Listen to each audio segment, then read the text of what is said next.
ዕለተ እሁድ ሐምሌ 5 ቀን 2018 ዓ.ም ቀን ላይ እንገኛለን። ሰላም ጤና ይስጥልን ክቡራትና ክቡራን የኢትዮስ ሚዲያ ቤተሰቦች እንደምናላችሁ። እነሆ ከተለያዩ ታማኝ መረጃ ምንጮች የደረሱንን ሰበር ዜናዎች ይዘን ቀርበናል። በቅድሚያም አርዕስተ ዜና። በአማራ ምድር ባገዛዙ ጦርና በፋኖ ኃይሎች መካከል የሚደረገው የፊት ለፊትና የጨበጣ ውጊያ ዛሬም ተጠናክሮ ቀጥሏል። ፋኖ ከክልሉ ውጪ የሚያደርገው ኦፕሬሽንም ተጠናክሮ የቀጠለ ሲሆን ያሳምነው እዝ አርበኞች በኦሮሚያ ክልል ፍቼ ሰላሌ ቀጠና በወሰዱት እርምጃም የብልጽግናው አገዛዝ በኦነግ ሸኔ ስም አደራጅቶ ንጹሃንን ሲያስገድልባቸውና ሲያሳግትባቸው እንዲሁም ሲያፈናቅልባቸው የነበሩ ታጣቂዎችን ደምስሰው አኩሪ ድል መቀዳጀታቸውን አብስረዋል።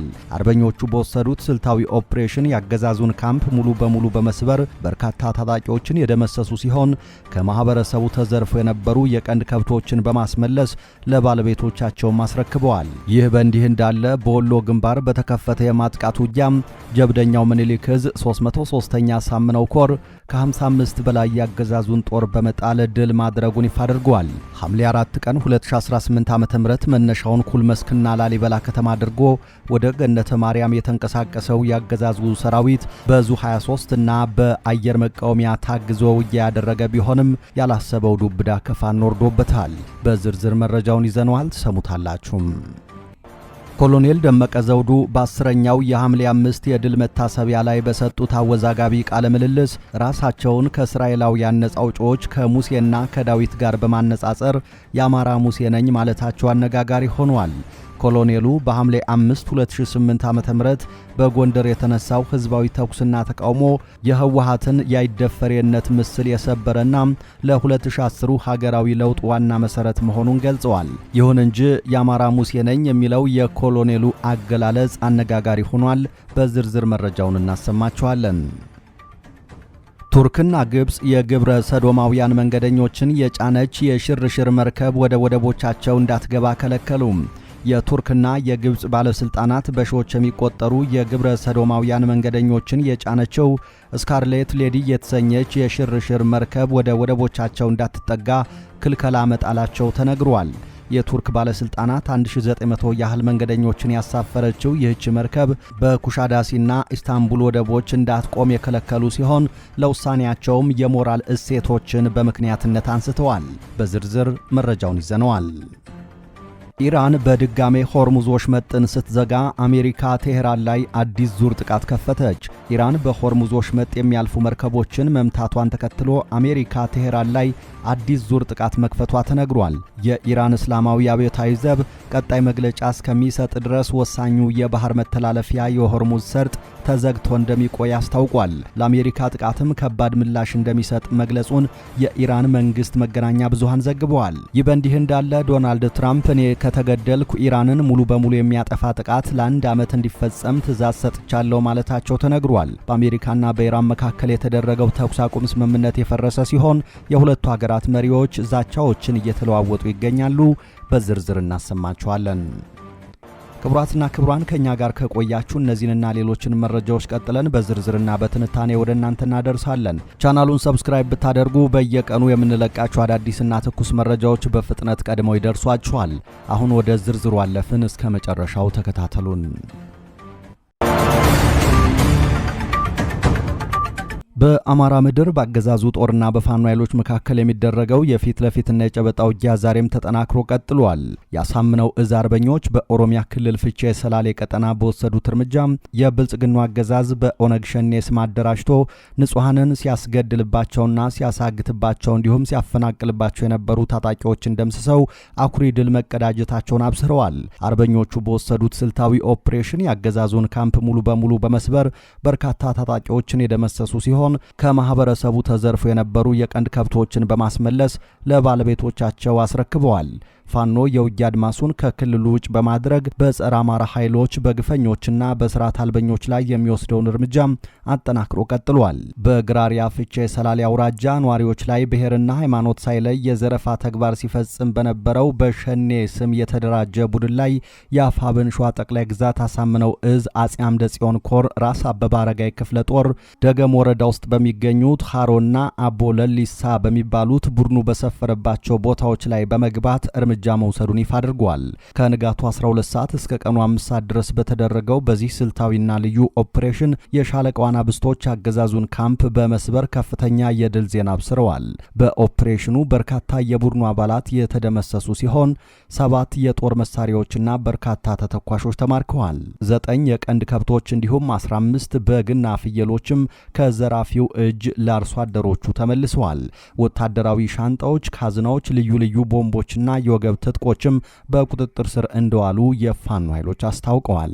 ይህ በእንዲህ እንዳለ በወሎ ግንባር በተከፈተ የማጥቃት ውጊያ ጀብደኛው ምኒልክ ዕዝ የ303ኛ ሳምነው ኮር ከ55 በላይ ያገዛዙን ጦር በመጣል አስደማሚ ድል መጎናጸፉን ይፋ አድርጓል። የአማራ ፋኖ ብሔራዊ ንቅናቄ አፋብን ወሎ ቤት አማራ ምኒልክ ዕዝ 303ኛ ሳምነው ኮር አካል የሆነው የ21ኛ ተከዜ ክፍለ ጦር ፋኖች ራሱን 9ኛ ክፍለ ጦር ብሎ የሚጠራው ከኩል መስክ ከ61ኛ ክፍለ ጦር 2 ሻለቃዎችን ይዞ ከላሊበላ ከተማ የተንቀሳቀሰውን የብልጽግና ሰራዊት ስቦ ወደ መግደያ ቦታ በማስገባት አይቀጡ ቅጣት ቀጠነዋል ብለዋል። ትናንት ሐምሌ 4 ቀን 2018 ዓ.ም መነሻውን ኩል መስክና ላሊበላ ከተማ አድርጎ ወደ ገነተ ማርያም የተንቀሳቀሰው ያገዛዙ ሰራዊት በዙ 23 እና በ107 የታገዘ ውጊያ ቢያደርግም መሃል ላይ ስቦ በማስገባት የቆረጣ መሐንዲሶቹ የ21ኛ ተከዜ ክፍለ ጦር የፋኖ አባላት ከበባ ውስጥ በማስገባት አኩሪ ድል አስመዝግበዋል። በዚህ አውደ ውጊያ ከ55 በላይ ያገዛዙ ኃይል ሲደመሰስ ከ30 በላይ የሚሆነው ቁስለኛ ተደርጓል። 42 ጥቁር ክላሽና 1 ሬዲዮ መገናኛ፣ 27 የደረትና የወገብ ትጥቅ፣ 36 ወታደራዊ ሻንጣም ተማርኳል። ይህ በእንዲህ እንዳለ የጀብደኛው ምኒልክ ዕዝ 105ኛ ኮር 47ኛ ክፍለ ጦር አንትሮስ ሻለቃ ደፈጣ በመጣል ባገዛዙ ጦር ላይ የማያዳግም እርምጃ ወስጃለሁ ብለዋል። አፋብን ወሎ ቤት አማራ ምኒልክ ዕዝ 105ኛ ኮር 47ኛ ክፍለ ጦር የአንትሮስ ሻለቃ ተናዳፊ ተርቦች ባገዛዙ ጦር ላይ ደፈጣ በመጣል የክፍለ ጦርና የሻለቃ አመራሮችን ሙትና ቁስለኛ በማድረግ ከፍተኛ ኪሳራ አድርሰንበታል ብለዋል። በትናንትናው ዕለት በአማራ ሳይንት ሰማይ ስር በተፈጸመው በዚህ የደፈጣ ጥቃት ከደንሳ ከተማ ወደ በለጩማ በ7 መኪና ሲጓዝ የነበረ ያገዛዙ ኃይል ልዩ ቦታው ወጀድ መገንጠያ ጎዴል በተባለ ስትራቴጂክ ቦታ ላይ በአንትሮስ ሻለቃ የፋኖ አባላት ከባድ የተባለ መብረቃዊ ጥቃት ተከፍቶበታል። በዚህ አስደናቂ ጥቃት የክፍለ ጦር ዘመቻ ኃላፊው ሻለቃ ወልደ ጊዮርጊስና የሻምበል ማረግተኛ የሆነው አስራት ከባድ ቁስለኛ ሲሆኑ ሌላኛው ማረጉ ለጊዜው ያልታወቀ መስመራዊ መኮንንም እስከ አጃቢው መገደሉ ተነግሯል። አመራሮቹን አጅበው በፓትሮልና በካሶኒ ታጭቀው ሲጓዙ ከነበሩት መካከልም ባልታሰበው በዚህ ድንገተኛ ጥቃት የቦምብና የጥይት ጥቃት ተጋላጭ ሆኑ አያሌ ቁጥር ያላቸው ያገዛዙ ሰራዊት አባላት እስከ ወዲያኛው ተሸኝተዋል። ኮሎኔል ደመቀ ዘውዱ በ10ኛው የሐምሌ 5 የድል መታሰቢያ ላይ በሰጡት አወዛጋቢ ቃለ ምልልስ ራሳቸውን ከእስራኤላውያን ነጻ አውጪዎች ከሙሴና ከዳዊት ጋር በማነጻጸር የአማራ ሙሴ ነኝ ማለታቸው አነጋጋሪ ሆኗል። ኮሎኔሉ በሐምሌ 5 2008 ዓ.ም በጎንደር የተነሳው ህዝባዊ ተኩስና ተቃውሞ የህወሓትን የአይደፈሬነት ምስል የሰበረና ለ2010 ሀገራዊ ለውጥ ዋና መሰረት መሆኑን ገልጸዋል። ይሁን እንጂ የታሪክ ተንታኞች የሐምሌ 5ቱን ክስተት ከ1953ቱ መፈንቅለ መንግስት ጋር ማመሳሰልና ህወሓት ከዚያ በፊት ፈጽሞ የማይወድቅ ተደርጎ ይፈራ ነበር የሚለውን አገላለጽ ከተከታታይ የህዝብ አመጾች አንጻር የተጋነነ እንደሆነ ይገልጻሉ። በወልቃይት በትግራይ ተወላጆች ላይ የመብት ጥሰት ይፈጽማሉ በሚል የሚከሰሱት ኮሎኔሉ በትግሉ ውስጥ ለተጫወቱት ሚና ፈጣሪ እንደመረጣቸው በቃለ ምልልሳቸው ላይ አስታውቀዋል።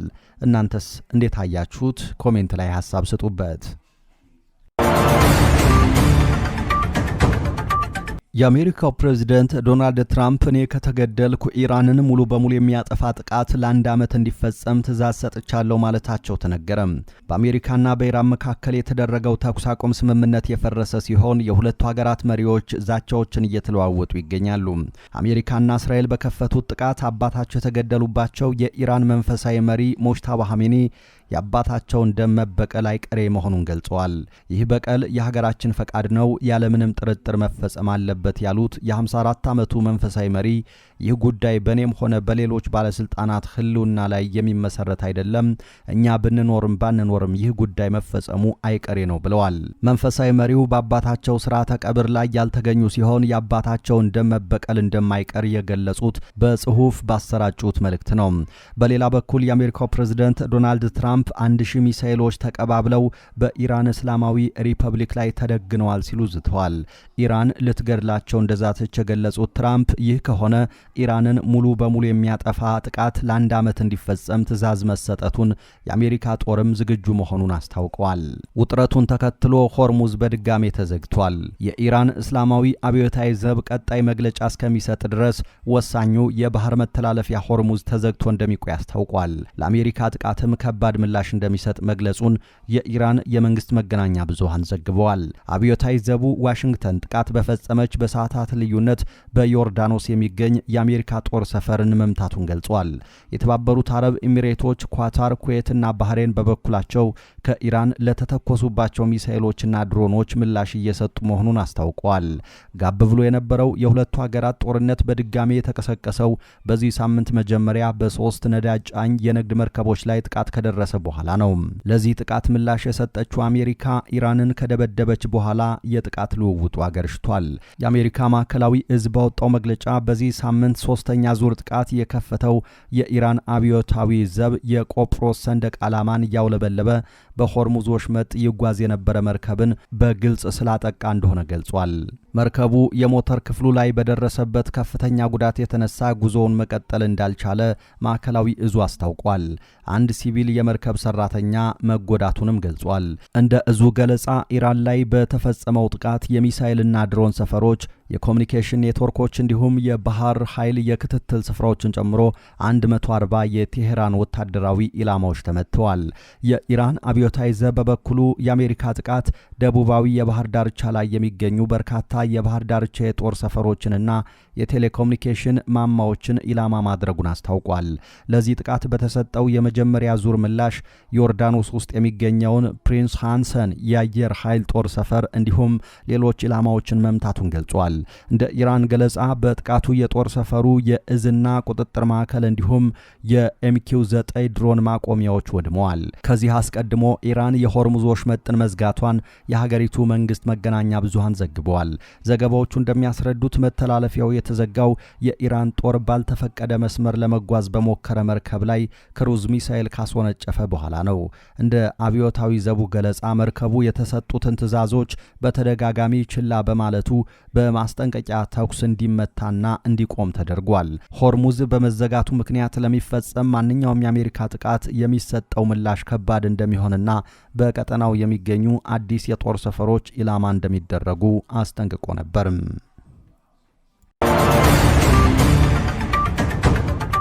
ቱርክና ግብጽ የግብረ ሰዶማውያን መንገደኞችን የጫነች የሽርሽር መርከብ ወደ ወደቦቻቸው እንዳትገባ ከለከሉ።